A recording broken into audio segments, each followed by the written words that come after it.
Hey YouTube, Brian here. As I'm sure everybody already knows, the new Forbidden and Limited list was announced yesterday at the end of YCS Houston. Came with a slew of changes to both Bystial and Malice, and today I want to talk about the state of Malice going forward. I'm not going to talk about the new support we're getting in Alliance Insight just yet, as that is still a month away, and I'm sure people have locals and regionals to play in the meantime. But if you want to hear my thoughts about Malice after Alliance Insight, I'll be making videos on that in the future, so keep an eye out for that. So let's start by doing a damage report on Malice. Dormouse, White Rabbit, and Underground went from unlimited to semi-limited. Dimension Shifter and Bystial Druisworm went from unlimited to limited. Nightmare Griffin and Link Decoder went from unlimited to banned. As you can see, the hits were actually quite numerous. Not enough to kill the deck, but definitely went much further than I think many of us were expecting. So let's take these one by one. First, for Dormouse, White Rabbit, and Underground semi-limits, this is a hit to the deck's consistency. Malice already had quite a limited amount of starters, so taking 3 starters away from the deck definitely hurts quite a lot. Until backup Adagnister is released in Alliance Insight, your only replacement for these will be copies of Signet Mining. Obviously, Signet Mining introduces a huge weakness to Ash Blossom into the deck, but for now it's your best option. Next, Dimension Shifter limited as well as Nightmare Griffin banned. To be honest, I could not care less. Those of you who watch my videos will know that my version of the deck never played either of these to begin with, and I'd say good riddance to these floodgates that just often result in unfun non-games. Bystial Druisworm limited is unfortunate, but honestly pretty fair. The card is incredibly powerful and quite overtuned in the utility it offers, so putting it at 1, just like Mathmech, makes sense. You can always supplement the lost copies with Serenir or Bystial Lubellion, and while they aren't as good, they make for decent enough replacements in the meantime. The final hit here, however, actually does make a huge difference. Link Decoder banned is a really devastating blow to the deck because it makes the combo lines weaker and more brittle to hand traps, Nibiru in particular. Without Link Decoder, the standard Malice name plus Bystial combo lines now can't play around Nibiru without additional extenders, at least until Alliance Insight. So what does this mean for the deck? Well, Bystial Malice is a deck that most likely will lose popularity, as their bread and butter combo lines are now much weaker to Nibiru, and the best Bystial and Druisworm was limited. It's possible that older Malice variants will rise up again, like Kashtira or Striker, and new toys are even available for experimentation, like the newly released Mathmech Circular. Let's talk about each of Malice's viable variants one by one, starting with Fiendsmith Bystial Malice.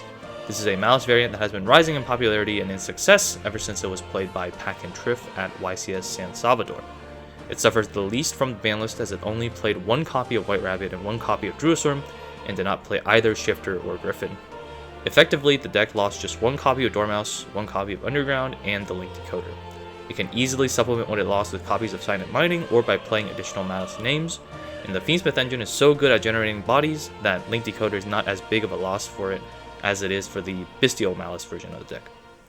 This is the variant that I expect will become the de facto best build of Malice going forward, at least until Alliance Insight.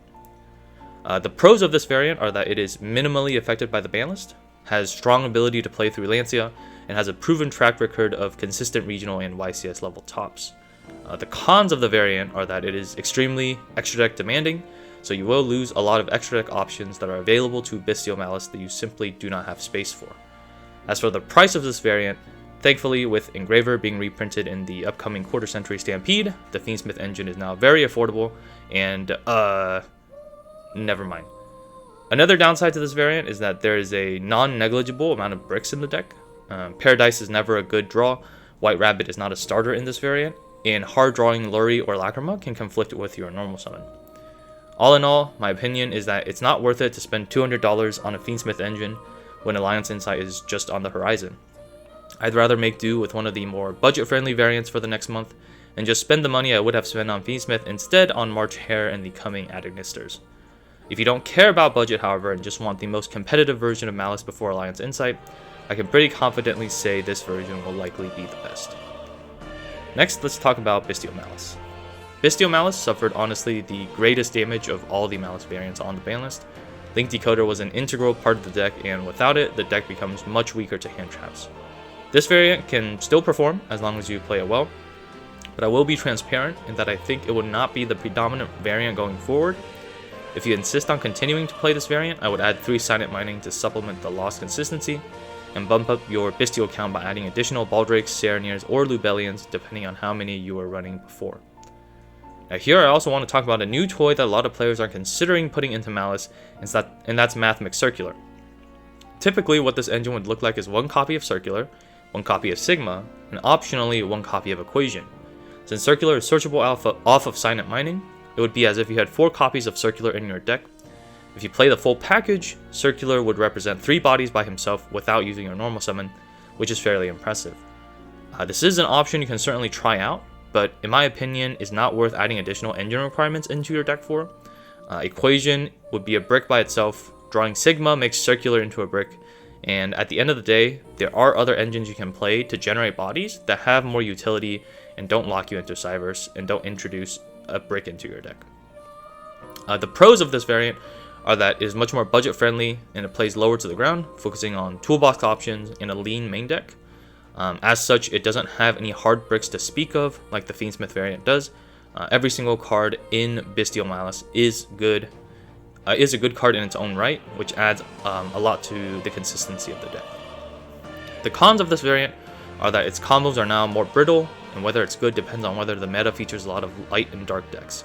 It's an okay option to tide you over until Alliance Insight, but performance-wise, it'll suffer compared to the other variants. Now let's talk about some of the variants that had fallen out of favor over time. First up, Kashtira Malice. This variant was popularized by Jeff Jones and is still a very strong variant in my opinion. However, because Bystials became so strong in Malice, they actively conflicted with the Kashtira monsters when going second, this variant largely dropped out of favor. While the Kashtira monsters don't have inherent synergy with Malice like Bystials do, they work as an independent engine of high-statted, low-commitment bodies, which have decent utility effects. Kashtira Unicorn in particular will be extremely strong against the now limited Ryziel Detonator, being able to remove your opponent's entire win condition should they try and interact with you via hand traps. And I think this variant has solid merit, as Bystial counts will likely drop after Jerusalem got limited, and so will interfere with the Kashtira monsters less. The pros of this variant are that it's fairly budget, gives alternate lines through Lancia, and has strong individual cards that can carry on their own, even if you don't see the Malice side of your deck. Don't underestimate Unicorn Fenrir birth control, folks. The cons of the variant are that the 2 engines are pretty much mutually exclusive and do not bridge into each other in any way. Birth is also an awful brick in the deck, and there are deck building restrictions where you have to try and minimize cards like Bystials or Nibiru, such that your Kashtira cards aren't turned off when you go second. Overall, I think this variant is worth revisiting, if only because Detonator is not 1. Last but not least, we have Striker Malice. Striker Malice performed very well as a deck before Supreme Darkness and the release of Eclipse Twins, but has since more or less vanished out of the competitive scene. One of the greatest strengths of the variant back then was that a searchable Widow Anchor was an incredibly strong out to Detonator, but after the release of Eclipse Twins, that was no longer the case. While the variant is still viable, there are a number of factors that prevent it from becoming one of the more competitive builds. Because the deck needs to run a critical mass of spells in order to make the Striker engine's second effects live, the deck naturally leans more toward a board breaker approach than a hand trap focused one, using cards like Book of Eclipse and Allure Darkness primarily. However, board breaker approaches naturally got much weaker with the introduction of Eclipse Twins into the meta, as most board breakers cannot deal with Detonator by itself. The lack of hand traps meant the deck had no counterplay against hyper combo decks like Mermail and Mitsurugi Ryziel, and now with Shifter and Druisworm both limited, as well as Dormouse and White Rabbit semi-limited, the deck lost 6 of the best dark monsters it could use as Allure targets, making Allure much more awkward of a card to use. You have to add in more suboptimal dark targets as replacements, or you just have to play the odds and hope you draw a dark monster in conjunction with Allure. The pros of this variant are that it is the cheapest of all the variants, has effectively no bricks in its engine, since Widow Anchor and Hornet Drones are still good even if you hard draw them, and it does provide some alternative lines under Lancia. The cons of this variant is that it is incredibly restrictive to deck building.